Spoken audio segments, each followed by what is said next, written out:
그리스도께서 우리를 위하여 저주를 받은 바 되사 율법의 저주에서 우리를 속량하셨으니 기록된 바 나무에 달린 자마다 저주 아래에 있는 자라 하였습니다. 이는 그리스도 예수 안에서 아브라함의 복이 이방인에게 미치게 하고 또 우리로 하여금 믿음으로 말미암아 성령의 약속을 받게 하려 함이라. 아멘. 우리 인간을 구원하시려고 하나님께서 보내신 그리스도의 이제 죽음이 다른 방식이 될 수도 있었을 것입니다. 흔히 이스라엘 백성들은 선지자를 이렇게 죽일 때나 혹은 어떤 아주 악행을 행한 자를 죽일 때 돌로 쳐 죽였습니다. 세례 요한처럼 때로는 권력자가 이제 붙잡아서 칼로서 이제 목을 베어서 죽일 수도 있었을 것입니다. 그런데 예수님은 이제 나무 십자가 위에 못 박혀서 매달려 죽임을 당했습니다. 그 예수님처럼 나무에 매달려 죽은 그런 경우가 구약 성경에 이제 대표적인 한 예를 들자면 다윗 왕 때에 있었습니다. 다윗 왕의 노년경에 기근이 생겼습니다. 3년 동안 큰 기근이 찾아왔어요. 비도 내리지 않고 이슬도 내리지 않을 정도로 다들 이제 힘들어했어요. 그래서 다윗 왕이 하나님께 근심하면서 그 기도를 했습니다. 그랬더니 하나님이 알려주시기를 이 기근이 생긴 것은 그의 전임자였던 사울 왕이 기브온 사람들을 학대해서 그렇다는 거예요. 기브온 사람들은 원래가 이제 가나안 족속인데 여호수아 때 이제 쳐들어오니까 도저히 못 이길 것을 알고는 자기 성읍 사람들과 그 주변의 다른 가까이 있는 성읍 사람들하고 연합을 해서 거짓 항복을 하지요. 그래서 여호수아와 이스라엘의 족장들이 깜박 속아 넘어가서 맹세를 합니다. 여호와로 맹세를 하지요. 가까이 가봤더니 그 사람들이 대접하러 이렇게 환영하는 모습으로 나오는 거죠. 싸우려고 했더니 환영을 하고 알고 봤더니 바로 이제 얼마 전에 그렇게 거짓 항복을 했던 거죠. 근데 이미 여호와의 이름으로 맹세까지 했으므로 결국 죽이지 못하고 그들을 살려주면서 종으로 삼았죠. 그들을 나무 패고 물 깃고 하면서 하나님의 성전에서 이제 종처럼 그와 같이 섬기는 일을 하게 만들었습니다. 그런데 이제 세월이 흘렀는데 400년이라는 시간이 흘렀는데 이후에 사울 왕이 이 사람들을 학대하는 거예요. 이 기브아라는 곳이 고향인데 사울 왕은 그들을 바로 이제 기브온은 가까워요. 멀지 않고 그들을 다 죽이는 거예요. 그냥 이유 없이 와서 습격을 해서 사람들 죽이거나 학대를 하거나 이런 일을 합니다. 이 기브온 사람들이 이스라엘의 왕이 그렇게 하니까 마음에 이제 어떻게 해볼 도리는 없고 한이 맺혔어요. 그러니까 하나님께 호소하는 거죠. 그분들이 성전에서 나무 패고 물 깃는 일을 하는 그런 사람이니까 성전에 늘 들면하며 성전 안뜰까지 이제 물 깃고 들어오기도 하고 그랬을 것이에요. 그런 일을 하는 입장에서 하나님 앞에 얼마나 호소를 했겠어요. 억울하다고. 이미 우리는 그때 항복도 하고 여호와의 이름으로 맹세까지 했는데 우리를 이렇게 죽인다. 그것이 이제 하늘에 쌓은 거죠. 다윗 때에도 그것을 문제를 다윗이 인식을 못하고 있는 상황이니까 계속 한이 쌓였겠죠. 그랬더니 그 다윗 말년에 3년 동안 기근이 그렇게 큰 기근이 내려서 그렇게 마실 물도 없고 풀도 없고 가축이나 사람이 다 공고해진 거죠.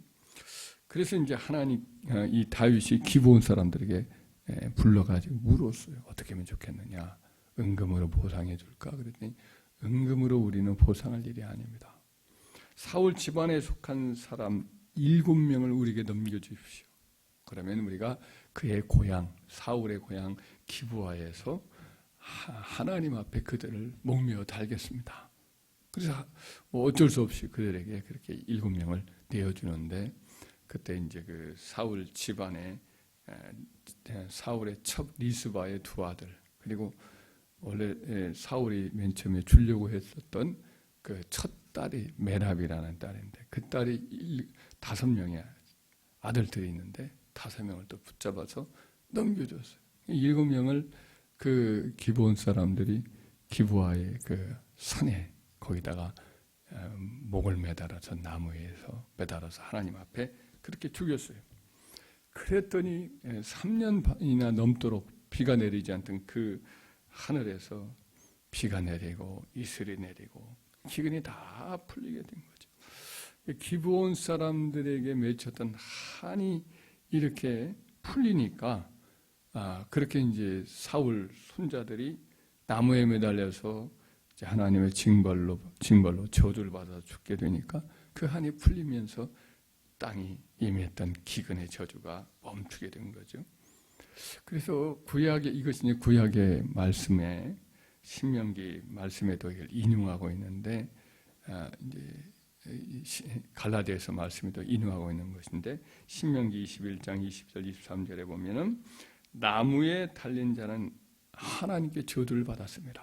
이렇게 하는 말씀이 있거든요. 너희가 나무에 달아 매서 죽이거든 그 사람을 나무에 매달아서 오래 두지 말아라. 그러면 그 땅이 또 저주를 받으니까 그 사람이 저주를 받아 하나님께 저주를 받아 죽임을 당한다면 그 죽임을 당해야겠지만 그걸 오래 두면 땅도 또 더러워진다는 거예요. 그 사람, 나무에 매달린 사람은 하나님께 저주를 받은 자이기 때문이다라는 거예요. 그래서 예수님도 그래서 이제 나무에 매달려 죽은 거예요. 칼에 맞아 죽을 수도 있고 돌 맞아 죽을 수도 있는데, 기어코는 결국에는 이리저리 해서 이방인 빌라도 총독에게 넘겨져서 그 당시에 최고로 이제 안 좋은 사형 방법으로 로마 사람들이 그때 많이 이방인들을 죽이기도 했던 일이 있었는데, 바로 그 일을 예수님이 당하게 된 거예요. 다른 방법으로 그들이 돌로 쳐 죽일 수도 있었을 텐데 그 방법 쓰지 않은 이유가 바로 이와 같이 예수님이 나무에 매달려 저주 아래 저주를 받게 만들려고 했던 거죠. 예수님이 온 인류의 죄로 인해서 모든 사람이 저주받아야 되는데, 그 저주를 예수님이 다 대신해서 나무에 달려서 저주를 받은 바 되므로 우리에게 임했던 모든 저주가 예수님 안에서 처리가 된 거죠. 그래서 이제는 어때요? 저주가 풀리는 길이 열린 줄 믿습니다. 모든 사람이 다 저주 아래 있거든요. 하나님의 심판 아래 있거든요. 그런데 예수님이 대신 저주를 다 당하셨기 때문에 이제는 저주가 그치고 우리에게 대신 복이 임하는 길이 열린 것이죠. 이것이 이제 갈라디아서 3장 13절에서 14절 말씀이 그걸 선포를 하는 겁니다. 다시 한번 읽어볼까요? 그리스도께서 우리를 위하여 저주를 받은 바 되사 율법의 저주에서 우리를 속량하셨으니 기록된 바 나무에 달린 자마다 저주 아래 있는 자라 하였습니다. 이는 그리스도 예수 안에서 아브라함의 복이 이방인에게 미치게 하고 또 우리로 하여금 믿음으로 말미암아 성령의 약속을 받게 하려 함이라. 그렇습니다. 이 대속의 고난을 예수님이 나무에 매달려 저주를 당하심으로 이제 우리에게 내렸던 저주가 이제 끝나고 대신 이제 우리 주님이 죽으시고 부활하셔 승천하신 다음에 성령을 보내주신 거예요. 성령은 곧 축복과 또 생명으로 충만케 하는 하나님의 영이기 때문에, 그래서 우리가 이와 같이 축복을 받게 되고 복을 받게 되고 저주가 대대로 내려온 저주도 끝나는 그런 은혜가 임하는 겁니다. 하나님의 선지자 곧 우리 주님이 이제 앞서 보내셨던 여러 구약의 선지자들이 바로 이제 저주를 끝이고 복을 끼치는 일을 하거든요. 그들의 사역이. 예를 들면 엘리야 선지자가 오셔서 이제 우상 숭배 때문에 3년 반 동안에 기근이 온 땅에 그때도 임했어요. 그때 그것들을 어떻게 풀리냐면 3년 반이 다 이제 기약에 찼을 때 선지자가 나타나가지고 바알 선지자들과 한번 영적 대결을 벌이자. 그래가지고 갈멜산에 올라가서 대결을 벌인 다음에 그 다음에 그들을 죽이죠. 그들을 죽여서 난 다음에 하나님께 기도하니까 하늘 문이 열려서 비가 장대비같이 내려서 기근이 끝나는 그런 축복이 이제 문이 열리는 그런 일을 하시죠. 또 그의 후계자였던 엘리사 선지자도 마찬가지 그런 일을 합니다. 초창기 사역인데 여리고 성이 이제 우리가 알다시피 여호수아가 이스라엘 백성을 거느리고 와가지고 그 성을 점령할 때에 뭐라고 말해? 이 성을 다시 재건하는 사람은 처음 이제 기초를 놓을 때 그 큰아들이 죽고 또 마지막에 그 성문을 다시 매달 때에 막내 아들이 죽을 것이다 그랬더니 수굽이라는 사람이 그 일을 했는데 결국은 그렇게 똑같이 예언한 대로 그 저주가 그 집안에 임하지. 그래서 큰아들 죽고 막내 아들 죽고 그렇게 되지요. 그리고 여리고 성에도 아직도 이제 저주가 끝나지 않은 거예요.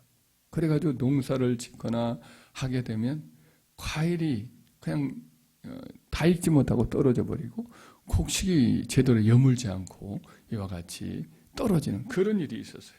그래서 선지자가 마침 왔기에 엘리야 선지자가 세상을 떠나고 이제 불말과 불병을 타고 떠나고 그의 후계자였던 엘리사가 마침 오니까 엘리사 선지자에게 사정을 하는 거죠. 이렇게 토산이 열매를 맺지 못하고 이렇게 땅이 이렇습니다. 그랬더니 선지자가 소금을 좀 가져와라. 새 그릇에다가 소금을 좀 가져와라. 그러더니 이분이 물이 이제 흘러나오는 물근으로 가더니 거기다 던지면서 하는 말이 여호와의 말씀이 내가 이 물을 고쳤으니 이로부터 다시는 죽음이나 열매 맺지 못함이 없을지니라 라고 선포를 하는 거예요. 그랬더니 그때부터 땅이 고쳐져 가지고 이제 토지 소산들이 제대로 다 열매를 맺는 그런 변화가 일어난 거죠. 그래서 선지자가 하는 일들이 바로 이와 같이 저주를 그치고 축복을 가져오는 일을 하는 거지. 오늘날 일이 저 북한이 사실은 계속 저주 아래 있는 거죠. 하나님의 종들을 죽이고 주의 백성들을 핍박하고 인간 김일성을 이 신으로 추앙을 하고 그 집안을 거의 신처럼 이렇게 추앙을 하니까 계속해서 하나님의 복을 줄 수가 없는 거예요. 그러니까 저들이 계속 굶주림이 있어요. 오늘날 이 대명천지에 지금도 굶주려 죽는 사람이 있으니 이것이 다 하나님이 그들에게 복을 이제 주지 못하게 되는 저주 아래 있기 때문에 그런 거죠. 우리나라도 가만히 보면 이런 저주가 있는 것을 보아요. 사회 구조적으로 보면. 그러니까 예를 들면 요즘은 자녀를 안 낳으려고 하잖아요. 결혼도 안 하고 자녀를 낳으려고도 않고 계속해서 불임이 확산되고 자살이 자꾸만 있게 되고 이런 일들이 진행이 되는 것, 어떻게 막을 도리가 없이 진행은 사람의 힘으로 안 되는 것도 어떤 고침 받아야 돼요. 그러지 않으면 안 될 일이에요. 이와 같은 일들을 문제를 해결하기 위해서는 우리 하나님의 은혜 외에는 다른 길이 없는 것 같은 그런 절망감을 다들 느끼고 있잖아요. 그래서 우리 주님의 대속의 은혜가 임해야 될 아주 그런 상황이 우리나라도 그렇다라는 거죠. 예수님의 십자가 대속의 은혜, 아브라함의 축복, 하나님의 아브라함을 축복했더니 그 불임의 사라와 아브라함이 노년에 자식을 낳게 되고 하늘의 별과 같고 땅에 있는 이런 모래와 같이 번성하리라 했더니 그 은혜가 그 민족에게 임했잖아요. 이런 복이 하나님으로부터 우리에게 임해야 될 줄 믿습니다. 그래서 이를 위해서는 우리가 이제 선지자들의 후손이기도 하고 동일한 우리 주님의 이제 하나님의 예수님 안에서 이와 같이 우리가 축복의 자손들이 되었기 때문에 우리가 주님이 십자가에서 저주를 속량하고 아브라함의 복의 문을 열어주셨으니까 우리가 이제 주님의 이 십자가 운을 힘입어서 붙들고 주님 앞에 기도를 많이 하면 하나님이 들어주시리라 믿습니다. 우리 주님 모든 저주를 다 십자가에서 담당하시고 속량하셨고 아브라함의 복을 베풀도록 성령을 부어주셨으니까 우리도 주님의 십자가 붙들고 성령 충만 받아서 우리로부터 모든 저주가 다 그쳐지고 이 기도하여서 모든 저주는 막고 축복은 우리를 통해서 흘러나가는 역사가 있도록 우리 한 사람 한 사람이 그와 같이 십자가의 승리자가 되고 또 성령 충만하여 모든 흑암과 저주의 세력과 맞서 싸워 이기는 자가 됩시다. 할렐루야. 그래서 우리 이 민족의 장래를 바꿀 수 있는 사람들도 기도하는 하나님의 사람이에요. 기도하는 하나님의 사람들이 이와 같은 역사를 이루어냅니다. 요즘 가만히 보면 전쟁의 기운들이 곳곳에서 점점 심화되고 있잖아요. 우크라이나 전쟁도 몇 년이 갈지 모르겠어요. 하마스 전쟁, 이스라엘 전쟁은 어떻게 될지 모르지만 하여튼 거기도 계속해서 그 연약한 곳에 그렇게 이에는 눈에는 눈으로 이스라엘 백성들이 하나님의 법을 모르고 그 보복 정신으로만 계속 일관을 하고 있으니 참 안타까워요. 그렇죠? 근데 중국도 마찬가지고, 중국도 경제적으로 심화가 되고 안 좋은 상황이 계속되면 언제나 독재자들이 전쟁으로 풀어가는 일들을 하거든요. 그래서 대만과의 전쟁도 사실은 국제적으로 계속해서 지금 준비되어 가고 있는 상황이란 말이죠. 그러면 반드시 우리나라에도 영향을 미칠 가능성이 매우 커요. 군사적으로나 경제적인 것은 말할 나위가 없고. 그래서 기도를 많이 해야 됩니다. 우리가 하나님께 기도를 많이 해야 그런 여러 가지 재앙들을 막아낼 수가 있고 우리 자녀들이 하나님의 은혜 가운데 축복을 받을 수가 있어요. 그래서 나라를 위해서 기도를 많이 할 때입니다. 기도를 쌓아야 할 때입니다. 할렐루야. 그러니까 하나님의 약속원에서도 그래도 이스라엘 역시 이와 같이 우리들에게 이루어지기를 내게 구하여야 할지라. 에스겔 36장 37절에 말씀을 했어요. 하나님이 보호해 주신다고 하지만 땅 위에서 하나님께 기도하는 사람들이 있어야 그대로 이루어지는 거예요. 그래서 우리가 기도를 많이 해야 됩니다. 저주를 막고 축복을 받도록 기도를 많이 해야 우리와 우리 자녀들이 하나님이 약속하신 축복과 평안 속에 살아가거든요. 그러므로 깨어서 우리가 기도 많이 하고 하여튼 저주를 그치고 축복을 풀어놓는 축복의 통로들이 다 되는 저와 여러분 되기를 주의 이름으로 축원합니다.